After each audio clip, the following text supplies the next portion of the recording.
So this week we are going to be working on chapters 1 and 2. For the most part, I kind of want you to take the book tools or the book guidelines, and we're going to largely use those as our framework on which to work. Granted, your exams are taken from the book, but your assignments or discussion questions are going to be more of an application of it.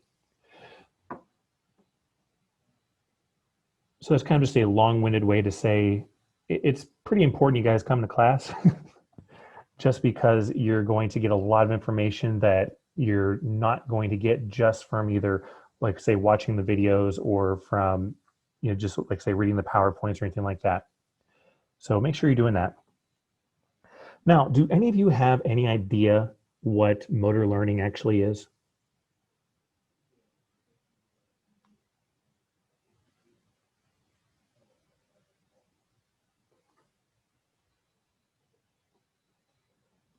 Now, you don't need to bring a book bring your book to class every day. I mean, it is helpful to have it, but you're not necessarily going to be needing that every day.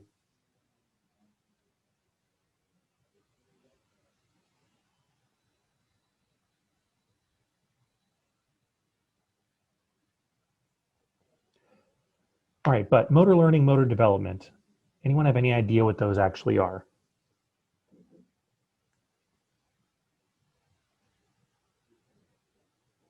All right, fair enough, Elaine.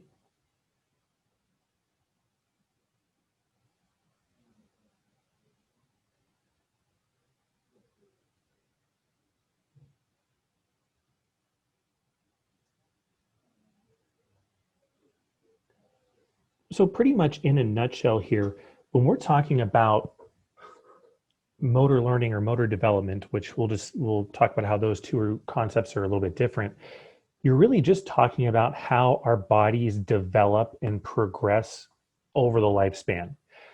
Now, when you're first born, you don't have all of your movement skill sets that you need to, accomplish life kind of thing. That's why humans have some of the longest periods of having children under direct care of parents in the whole animal kingdom. And it's largely because we don't mature both with our motor skills and with our functional development until really late in life. I mean, think about it for all of you personally. When do you think you could have actually cared for yourself if you had no parents, no guardians, nothing like that? When do you think you could have actually survived on your own?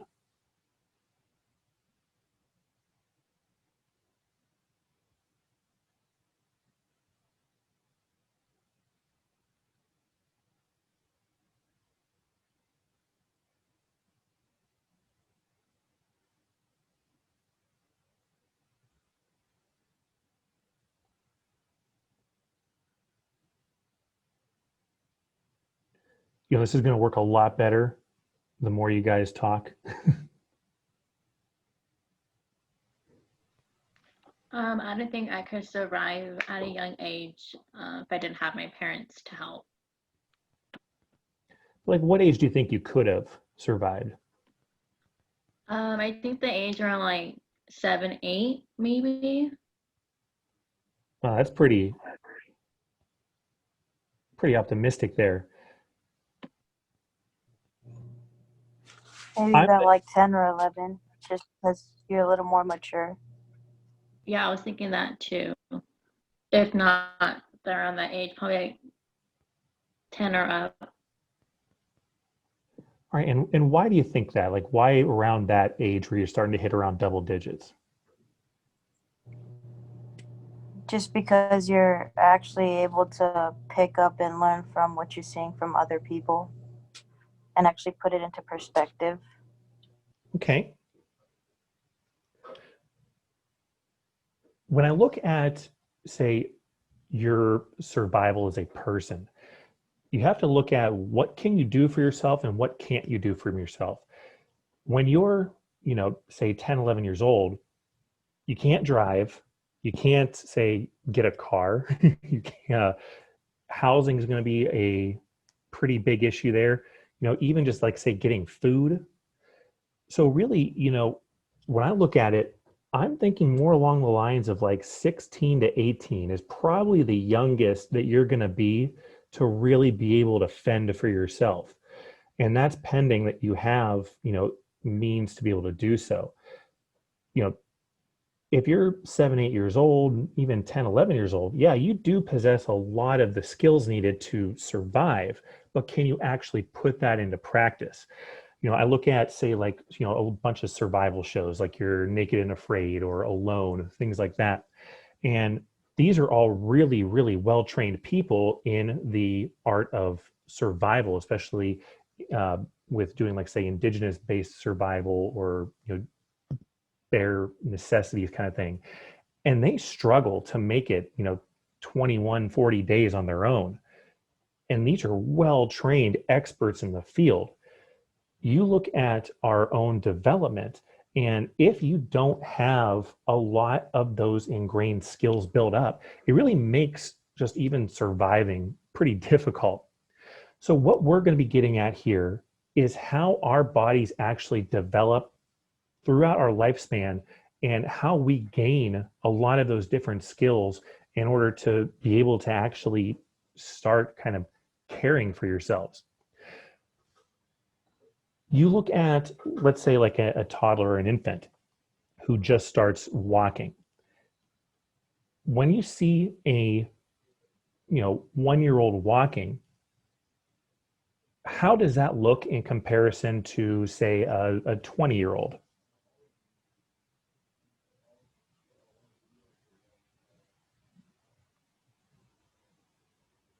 Heck, even a 5 or 10-year-old.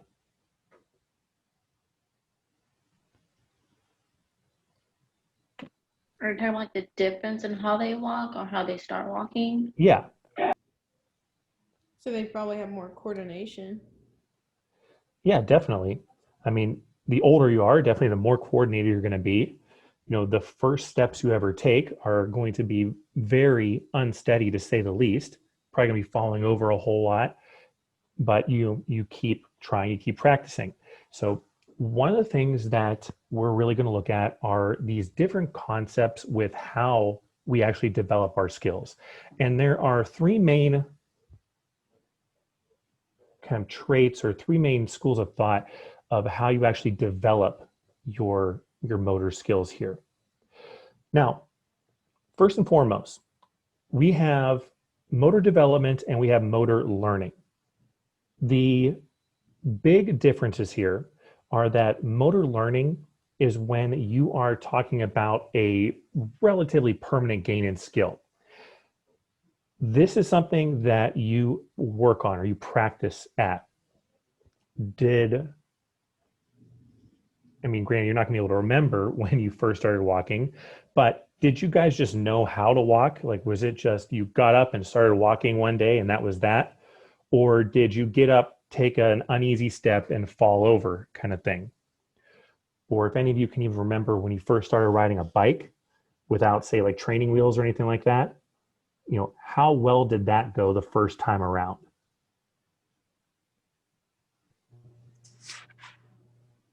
Not too well.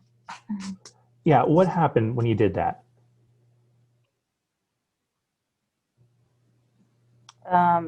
I was unbalanced and would fall, but then Yeah. I would get back up and try again. Sure. I distinctly remember being in my front yard when I was 3, 4 years old, learning to ride a bike, and had to be in the yard because of how much I kept falling over.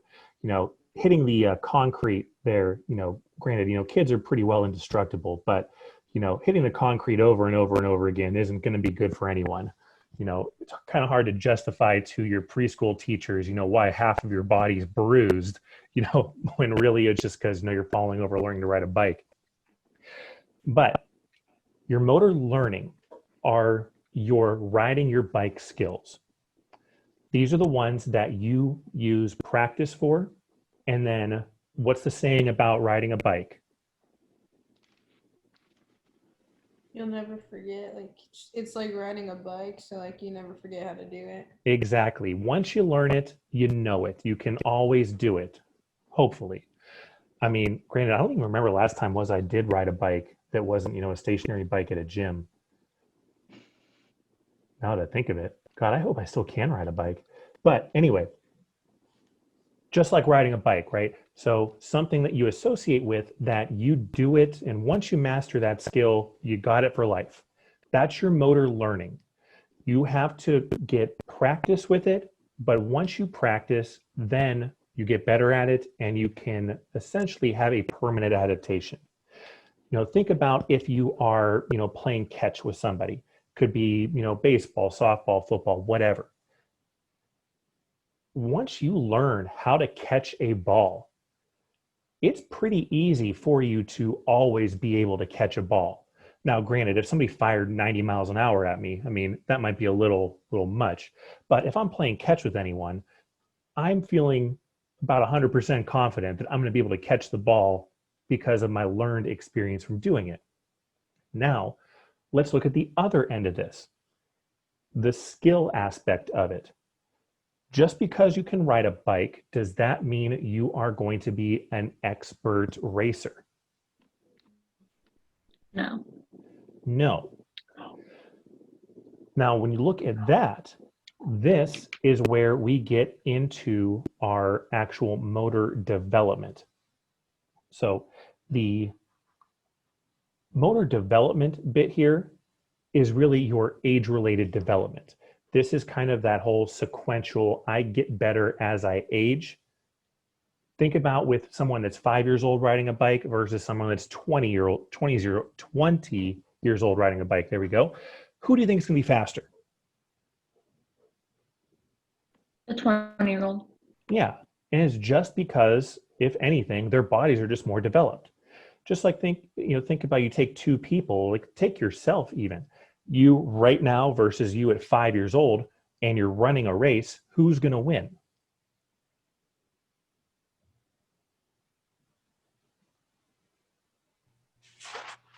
Me right now. Yeah, exactly. When you get older, your body's more well developed and you become more of a master of your own body processes than you were when you first learned them. So motor development is typically your age-related, sequential, and continuous. Now, motor development is going to be in almost like an arc, with this being age here, and this being, say, skill.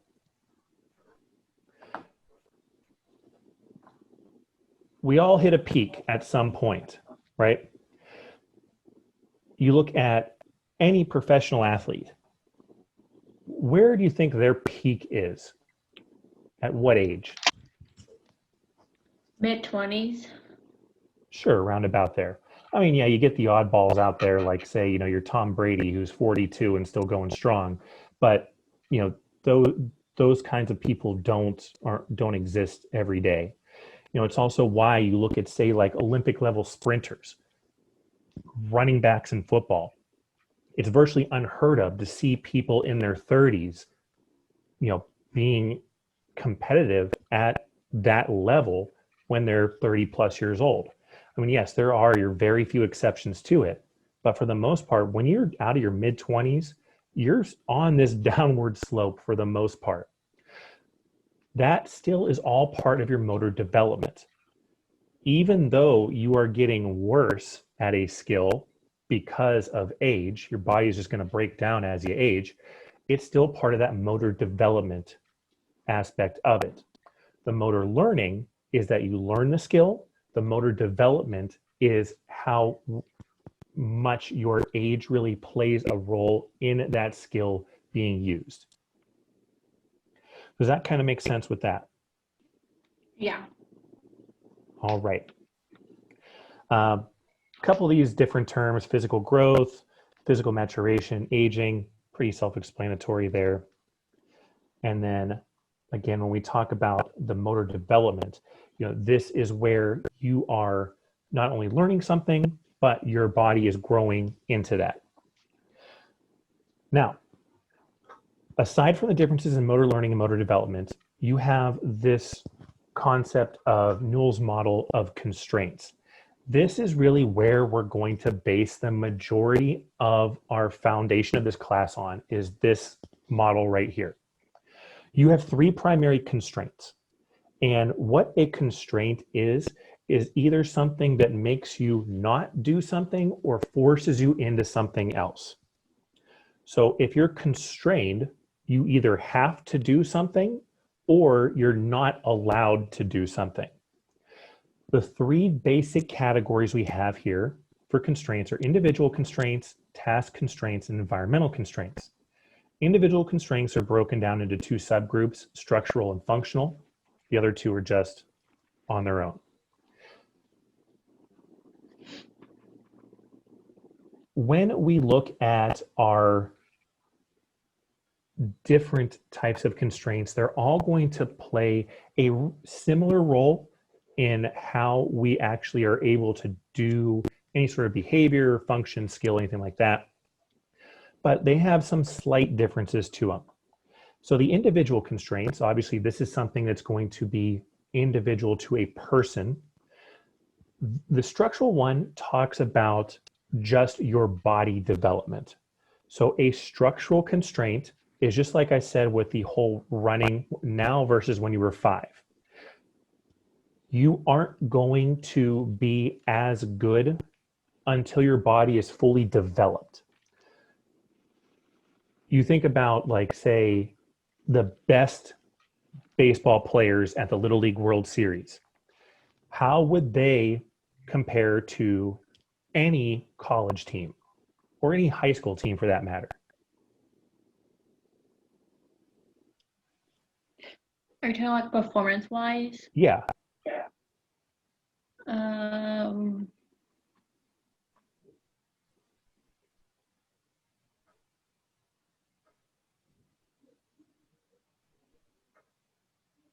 feel like they really wouldn't compare.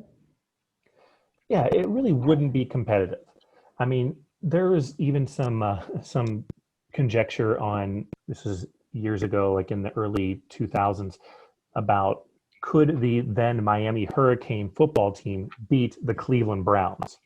And it was just to show that how good the Miami Hurricane football team was versus how bad the Cleveland Browns were at the time.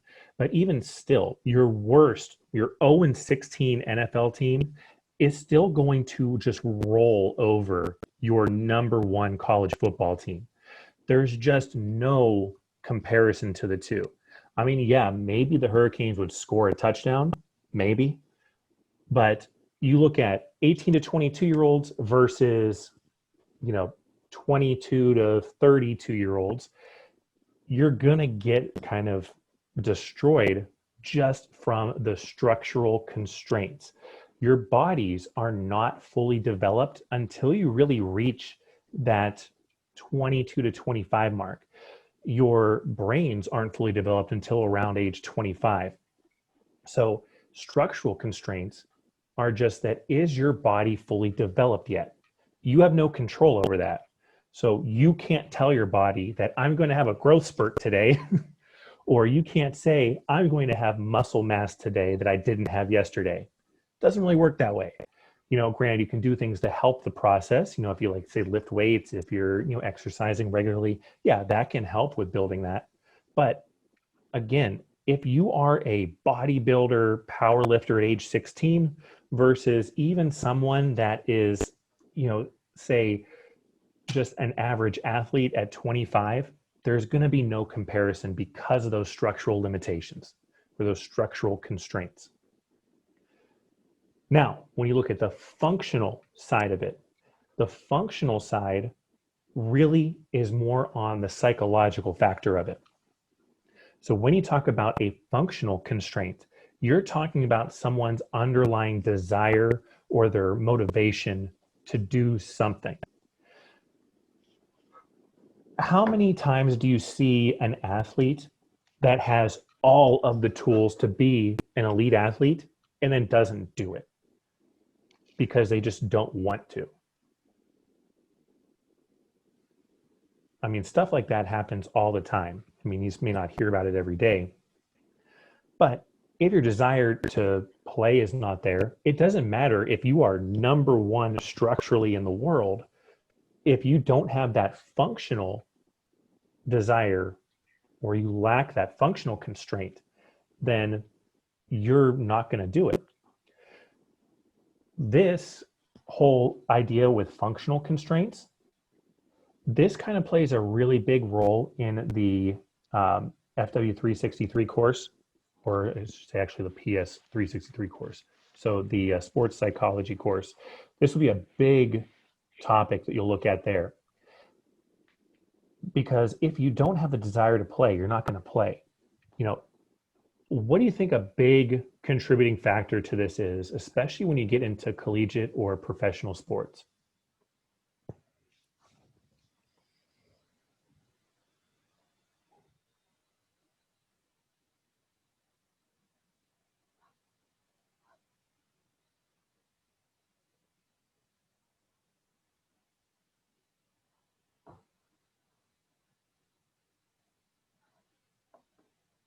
Just think about it, you get to college to play a sport, and what is different about sports in college that you didn't have with sports in high school? I think the difference is that there's going to be multiple players who are going to want the role of being a leader. Okay. And then in high school, like I felt like the role of a leader is like the one that coach picked out for you. But in college, like there's multiple who wants the role of being a good leadership and follow by example.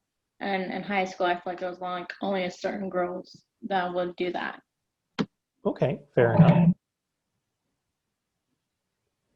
You know, I think back to playing in high school. Like, you know, I played high school baseball, I played college baseball.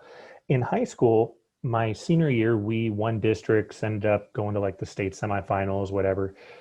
And of everyone that was on that team, I believe that maybe 4 of us ended up playing college ball. One of those 4 got injured his freshman year and never ended up playing at all. I, at best, went D2. And I know there was one other person that went D3, and he ended up quitting after his freshman year, maybe sophomore year. And then we had 2 players go D1, and the one got hurt and ended up quitting. And the other one ended up playing 4 years D1 ball, and then played like 2 or 3 years in the Frontier League. So made it pro, not affiliated, but independent league. So there was that. Even though we played so well as a team, you see, though, when you progress, that there is a big drop-off with each new level you get. One of the big differences there is you look at how, say, like practices or even just training in general is structured in high school. You know, how often did you guys all practice for any sport in high school, like in a given week? On off season, we would do Monday, Wednesdays for about 4 hours because we have lights at our stadium, so we're allowed to practice underneath the lights. And then on Tuesdays, we'll hit the weight room for about an hour and a half. That's on off season. During season, we practice every day if we didn't have games. Okay. Yeah, definitely you're doing a lot during the season. Think about then when you got to college. For those of you that are playing college sports now, how did that time change? Now, what's your commitment looking like? I think it depends on the program, but a lot of it is like nonstop, like preseason and during your season. So it's just like a lot more consistent throughout the year, I think. Mm-hmm. And as your faculty athletics representative, I get to know all these nice little stats and whatnot, but you're allowed to practice or have official team activities of 20 hours each week. So I don't know coaches that are going to go under that. More likely than not, you're looking at coaches that are going over that when they shouldn't. So let's even just say 20 hours a week. Usually that comes out to round about, 3 to 4 hours a day. And you have to have at least one day a week of, rest. So at 6 days a week, roughly that 3-ish hours a day, a little bit more on some days. But that's 6 days a week. And that's even, that's pretty much all year you're doing that. Now, granted, this year's a bit of an exception with, how sports have all kind of been canceled for the fall at least. And quite frankly, I don't see any way that they're going to be coming back magically in the spring unless something drastic changes.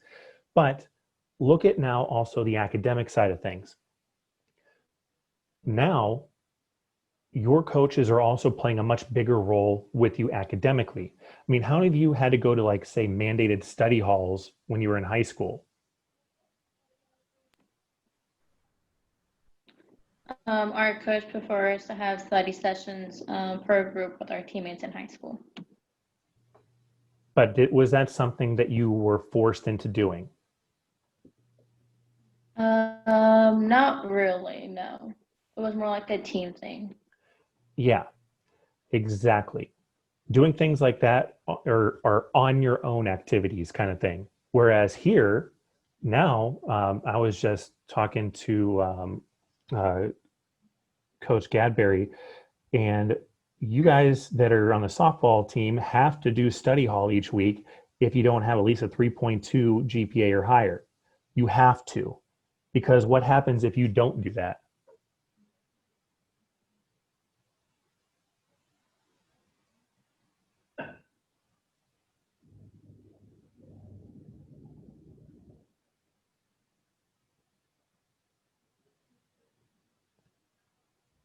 Claudia, what would happen if you didn't go to study hall?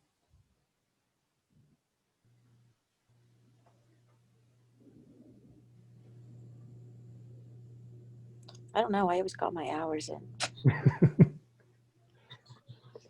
Rather do it than risk the potential for punishment, right? The point Yeah. is the point is with it is that your coach essentially runs most all aspects of your life once you get into college. You're, for the most part, you're not going home to, like, say, your parents every day. You're going back to, well, not really your dorm room, but your, like, apartment or whatnot. And you have, like, either your teammates or your roommates or somebody there, but you're kind of on your own, minus the fact that your schedule is kind of dictated by your coach. So you have these big functional constraints here. And one of the big things that happens is many people burn out. You think about just even like in the workplace, if you're doing the same thing over and over and over again, how easy is it to keep doing a job that just is mundane and repeats the same thing over and over? That's where this functional constraints comes into play. If you don't have the attention or the motivation, more likely, to do something, you're just not going to do it. And granted, this also gets into more of a discussion with, say, intrinsic versus extrinsic types of motivation. But what you guys should know is that for individuals, your constraints structurally are your body. Structural constraints are just what your body is able to do. Functional constraints are what you can do psychologically. Now we look at the environmental constraints. These are pretty simple here.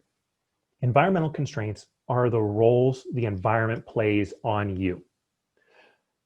This can be everything from, the environment in its physical form.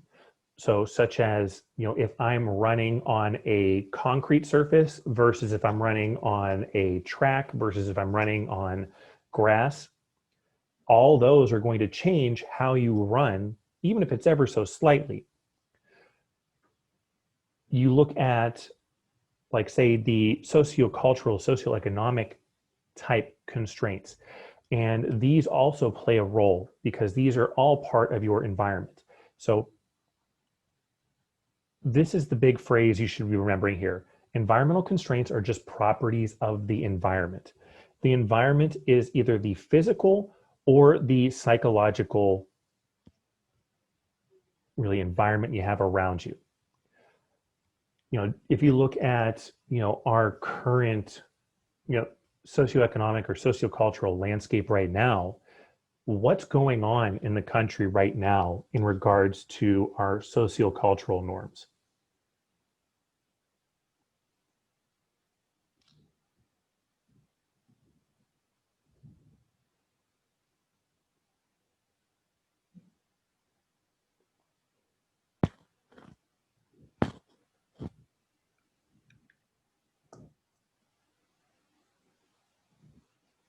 So just what's happening in the country right now? COVID. We're all panicking. And yeah, there's that.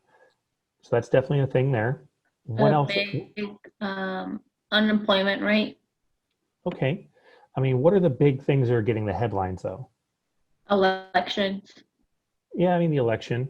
Um, Trying to get at here, you know, we're having like, say, you know, race riots and looting and protesting all throughout, you know, the country. You know, there's the big, you know, defund the police whole bit here.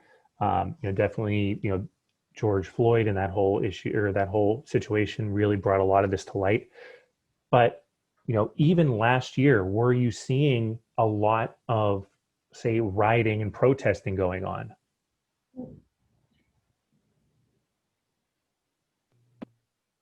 Not really. No. But the minute George Floyd happened, everything changed. And that is where we have our environmental constraints. So you see how environmental constraints don't necessarily have to be something physical or with the physical environment. It can be with how our, you know, our sociology, our psychology plays into our environment, which constrains us.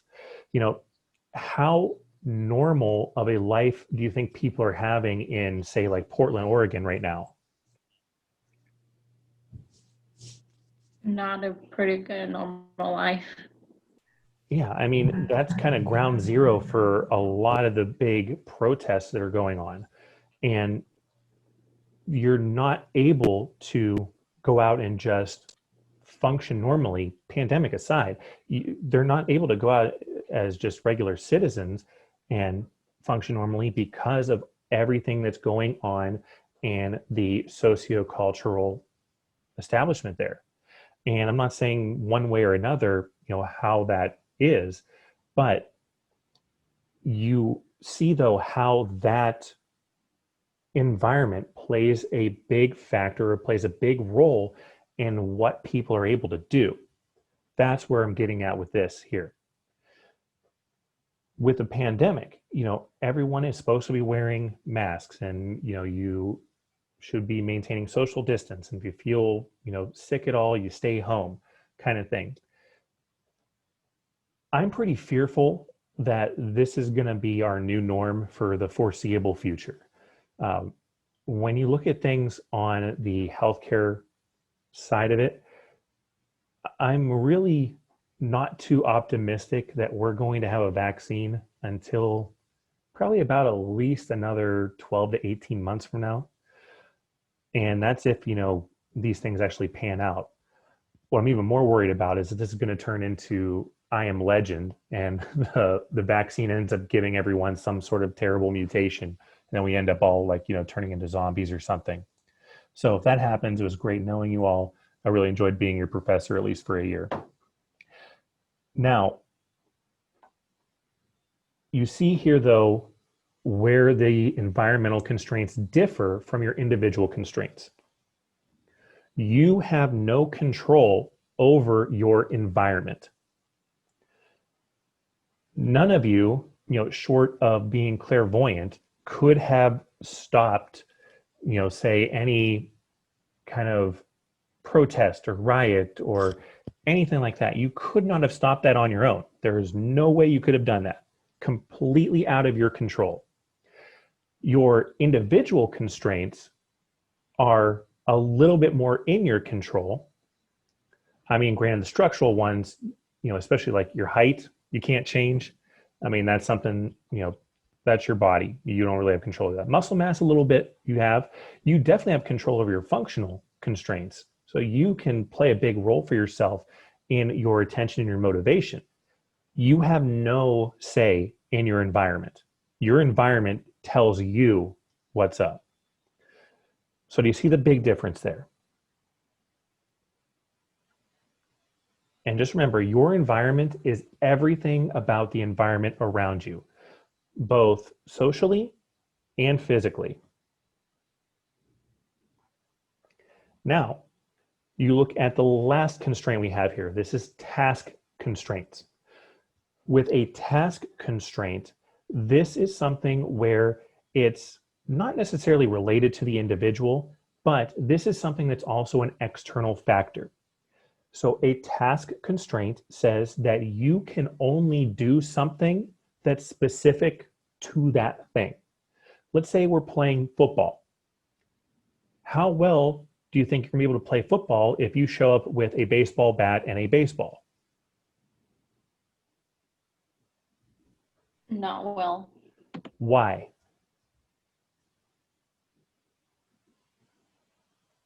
Because you don't have the equipment you need. Exactly. You can be the best baseball player in the world, but does that mean that you can go and play football on a baseball diamond?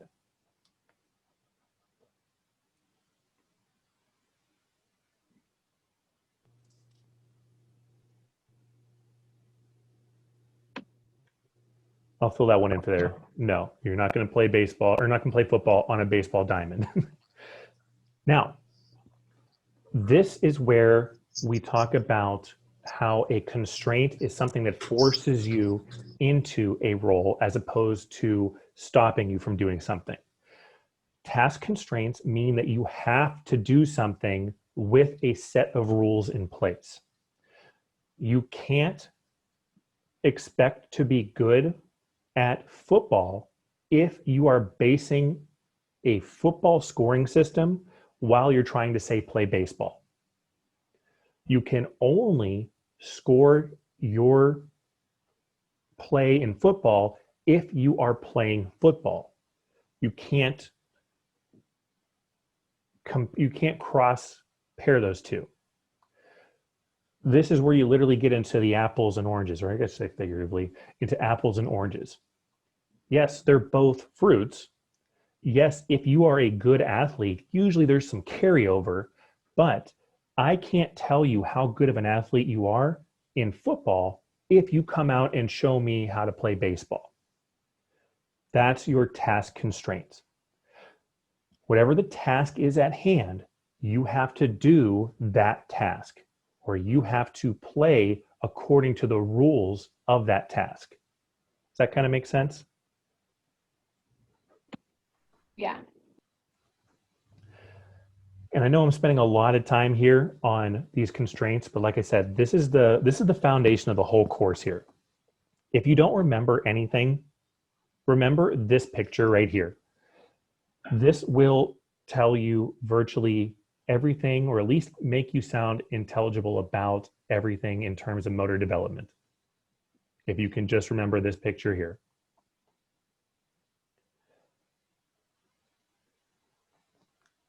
Now, this whole interaction of constraints, this is where you combine your constraints.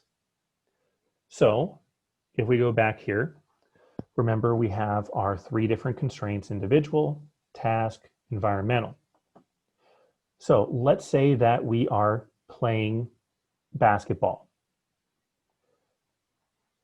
Your task constraints are pretty straightforward. You need to be playing, not necessarily even on a basketball court, but you need to have a basketball. You need to have a hoop. I mean, those are the 2 big things, right? You can theoretically play basketball if you just have and only have those 2 things. Does that sound fair? Yes. Now, let's look at your individual constraints.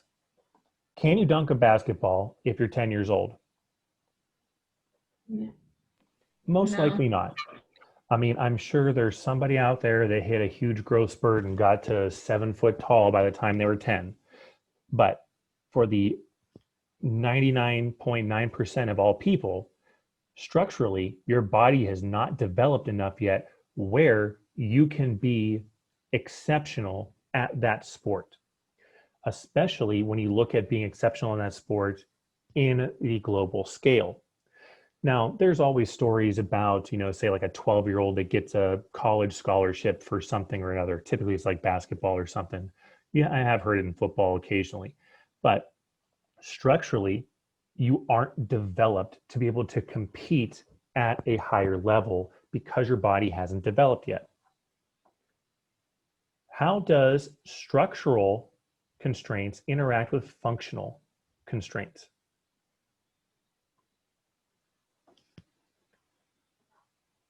How do you think those two would play together?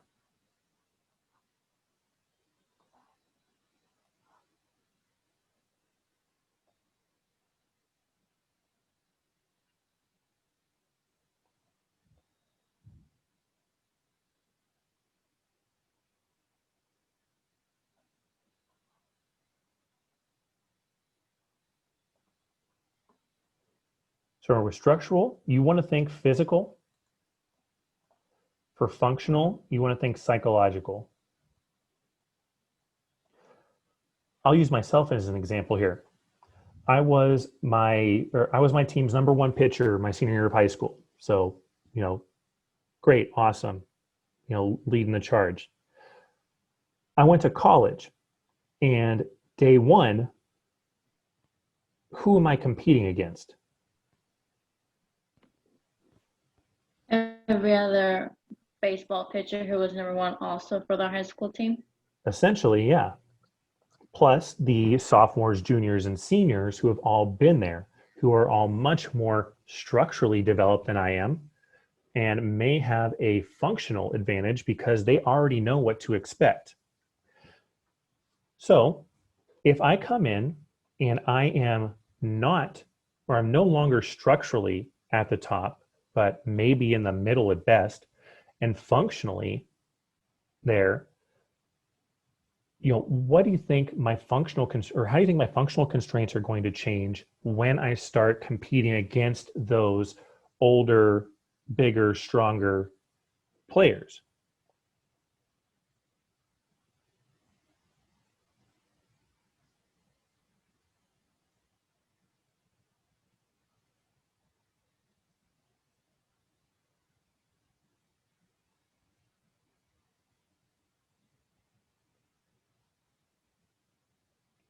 I mean, I'll tell you, in my first year of fall ball, like my freshman year, I got absolutely like shit stomped.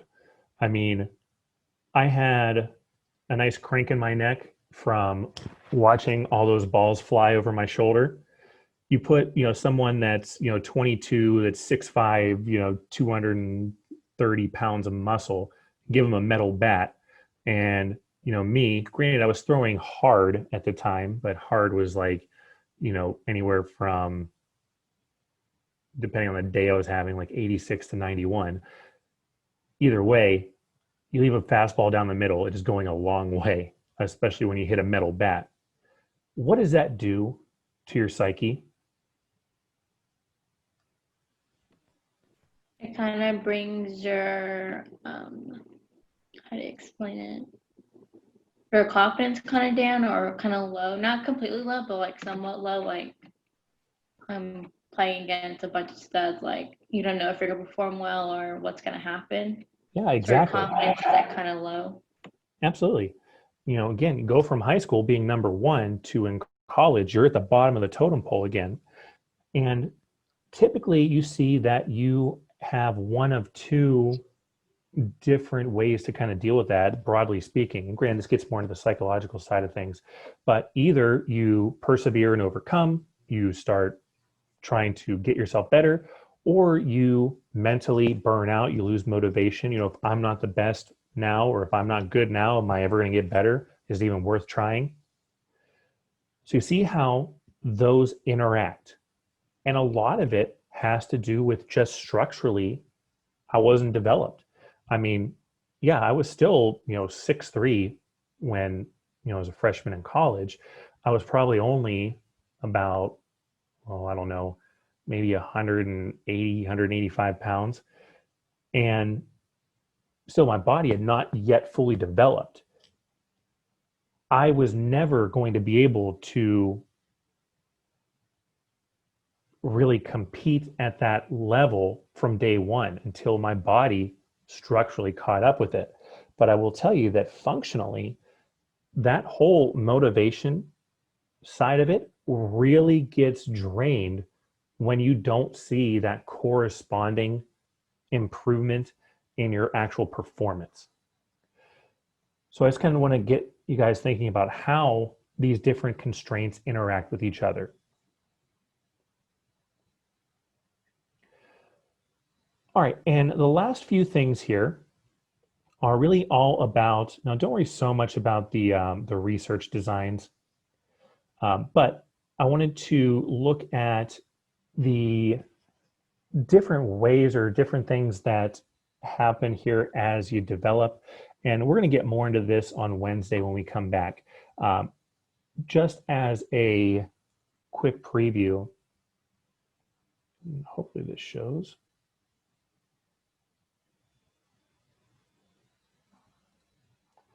Here we go. So I know it's really quick, but if you look at how this girl's kicking, notice that her plant foot is out here. The ball is already behind her, and this, which is her left foot, is her kicking foot. She's trying to kick this ball when it's already underneath her. You should be kicking a ball when it's out in front of you with your foot out extended, right?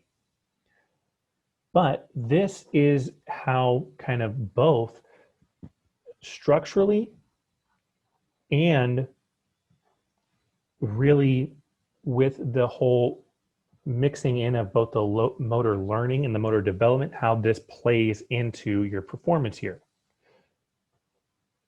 Does this child know any better of how to properly kick a ball? I'm going to say no, not really. No, they don't.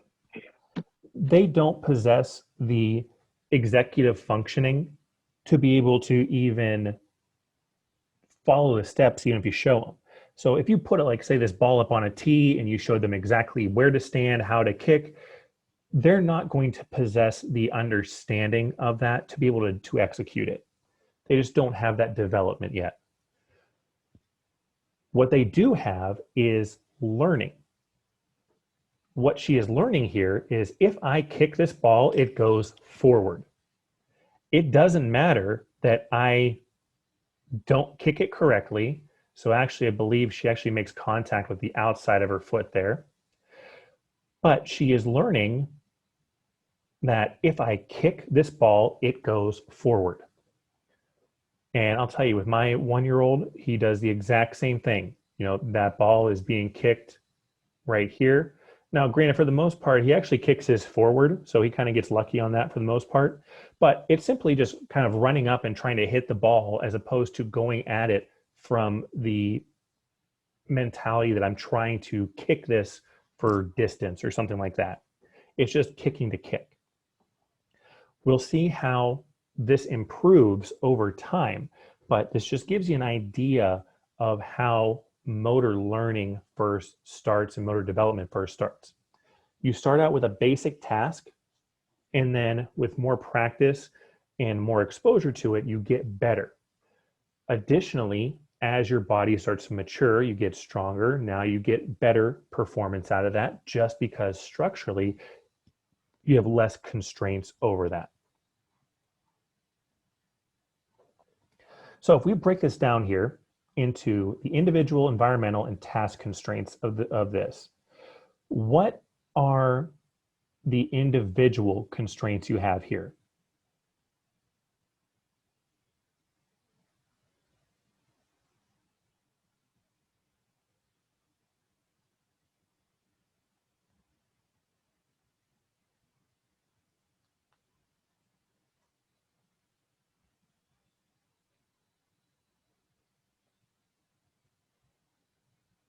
So little kid kicking a ball. First off, what are my, let's say, individual structural constraints there?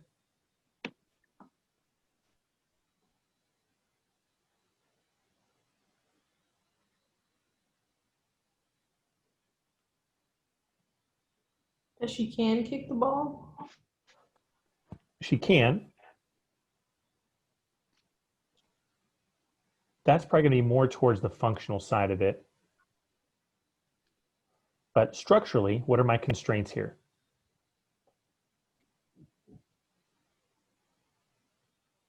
Her size. Her size, how strong she is. Yeah, her size is definitely going to be one of them. How strong she is. So again, just her body development.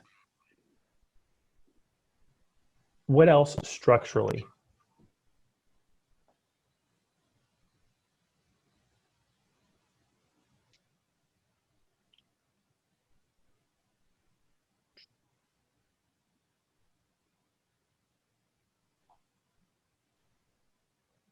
Think about her coordination. When you look at the video there, she's trying to kick the ball forward and she kicks it off the side of her foot. What does that say about her coordination? It's not really good. It's It's not quite there yet. Yeah, it's not there yet. She has shown that she can kick the ball. She also has shown that she cannot kick the ball where she wants to. You know, I'm sure, you know, Claudia, if you were hitting, you know, infield ground balls, you can hit a ball wherever you want to because you are not only structurally developed, but you are well practiced in doing things like that. If you are first starting out, you have no clue where that's going. Think about shooting a basketball. Whenever you see somebody very young trying to shoot a basketball, what do? They just throw it up in the air. Sure. No real idea where it's going. I know if I see a hoop and I have a ball, I'm going to kind of maybe throw it towards that area. But am I really, you know, trying to square up and shoot the ball? Not necessarily.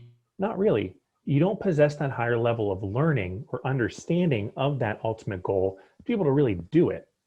You know, when you first start playing your sport, you know, when I first started playing like, you know, coach pitch baseball or whatever, mush ball, I didn't possess an understanding of the game to know if I, you know, hit the ball in the air that I can try to hit a home run or something like that. It was simply, can I hit the ball? So you look at that. Coordination directly goes into your understanding of the game or your understanding of the situation. Now, granted, when you get older, your understanding is going to be developed, but not necessarily your skill into something. But that's a completely different, you know, subject here. What we're talking about is your coordination relative to being at a young age. So back to here, her structural constraints are that she's small, so her size, her muscle mass or strength is going to be low, and her coordination is going to be poor. And that's all, those are all things that will be improved upon with time and with practice. Functionally, does she have any constraints?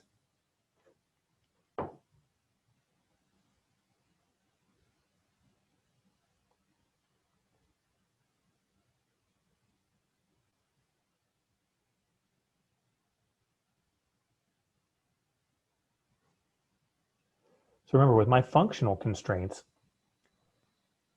this is your behaviors. So I'm guessing she's excited because she's able to kick the ball. Like her seeing that she's able to kick a ball is like motivation that she's gonna get better at it. I mean, I don't even think that you're even necessarily motivated to get better. You're just motivated to just do it, you know?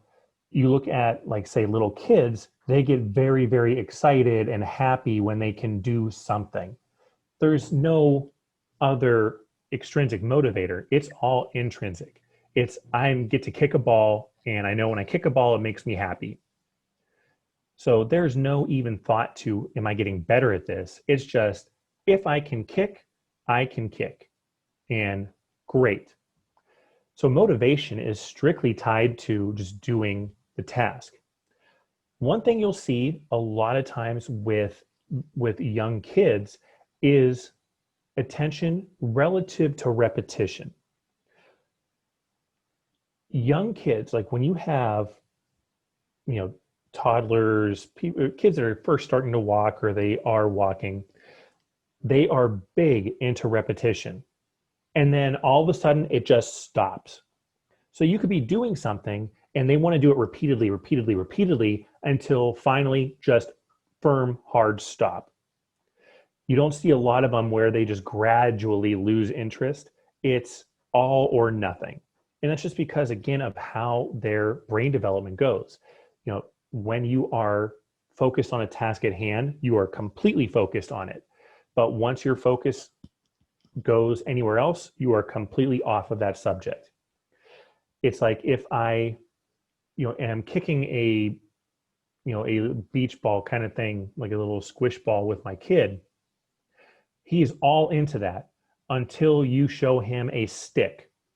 You give him a stick and that's all that he cares about then, because I don't even know what a ball is anymore. I got a stick. That's where attention or functional constraints come in with small children. That attention is attention to task. And that is going to be virtually all or nothing.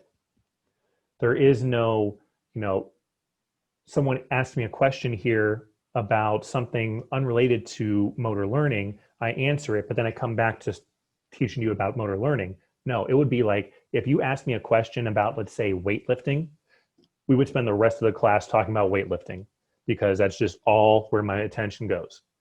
That's the way that children operate. It's completely all or nothing. And it's not bad, it's just how they are. So that's really our functional constraints there. Now, task constraints. What's my task constraint for her?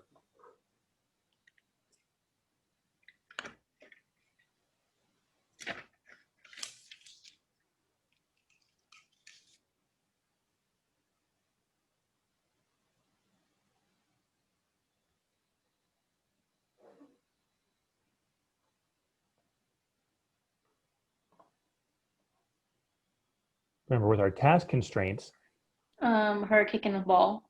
yeah, that's it. So she has the ball, and that's her only task constraint, is that she kicks the ball. No counting where it goes. There's no direction that matters. It's just kicking the ball. That's my only task constraint there. The goal of her task is to kick the ball. What are the rules guiding that? I kick the ball. What equipment do I need? I need a ball. That's about as basic as it gets with your task constraints there. Now, environmental constraints. So let's take a look back at this here again. What are her environmental constraints?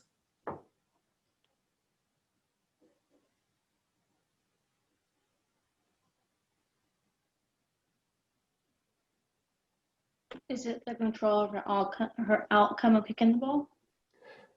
No, remember our environmental constraints are everything around us. So you don't really have control over your environmental constraints. Now there's a little bit of an exception here I'll get into in a minute, but yeah, so at a gym, that's your environmental constraint. She is in a gym. This means what?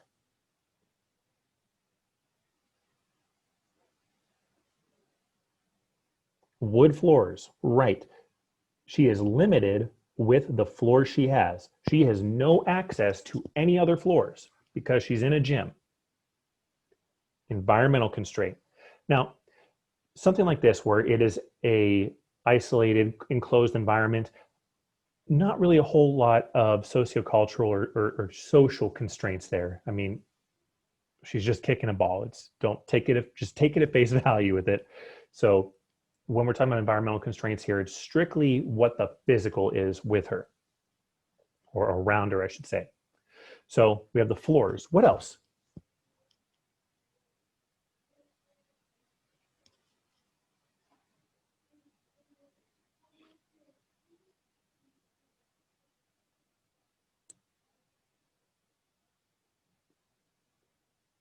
What are her other environmental constraints that she has?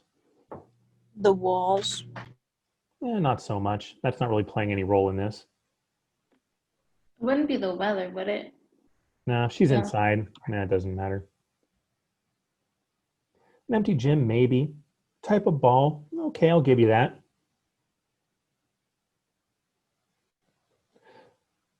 Look at her, though.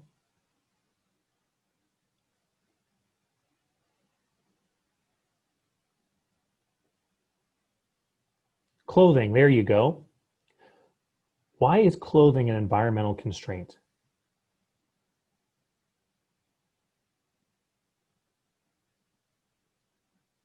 Restriction, there you go. Perfect, Destiny.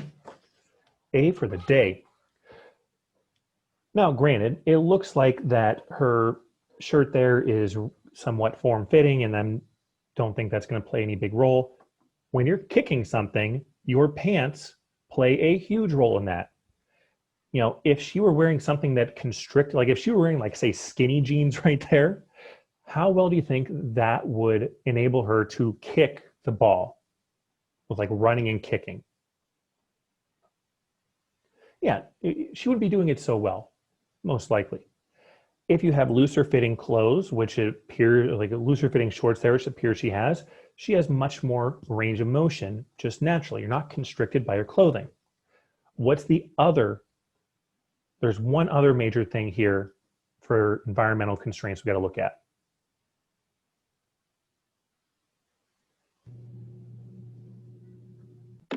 Her shoes, Her shoes, why?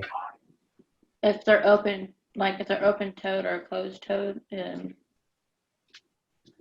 Yeah, and this goes into that interaction between her shoes and the floor. Now, granted, it looks like she's wearing tennis shoes here, so I'll go ahead and assume that, which are, closed-toed. But let's say that she didn't have shoes on. Let's say she only had socks on. How would that factor into this? If she she'll was probably slip and fall. Exactly. One of the things we'll look at later on is functional stability, which essentially in this course, what that would essentially mean is, like, if you're ever, like, say, pulling something with someone and then you let it go and they fall over, that means they have a lack of functional stability. Whereas if you were, like, pulling onto something and let it go, like a rubber band, and you let it go and they just stayed up, that means they have much better functional stability. If you are running on a gym floor, a traditional wood lacquer gym floor, socks are going to slide. So her shoes are going to play a major impact with how she performs or is able to perform. If she has good shoes, they're going to give her better traction. She'll be able to kick that ball without really worrying about, say, falling down. If she had, say, open-toed shoes, or let's say she's wearing sandals without a back strap, you're potentially looking at, the shoes could slip and fall off, and that can really throw everything off. So you see how the shoes play a major role there. So the environmental factors: clothing, shoes, ball, floor, and gym, arena, I guess I would say. So being inside. Chapter 2. But with Chapter 2, what you should be reading on ahead of time is really just kind of the definitions of these 3 theories of motor development, because we will be talking about these on Wednesday.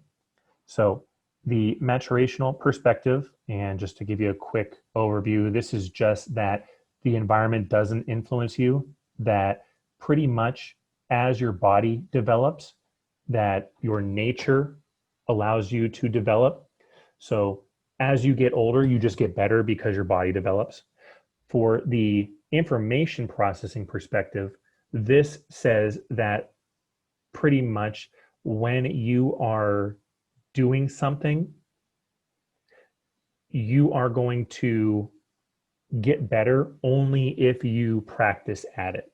So your motor learning or motor development is really just driven by your external processes. So you are going to learn to do better.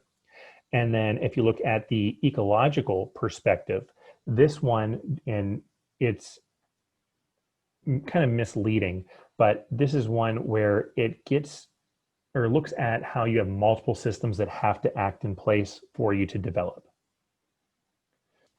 And then if you have any other questions, I will stick around until you all leave, but if not, I will see you all on Wednesday.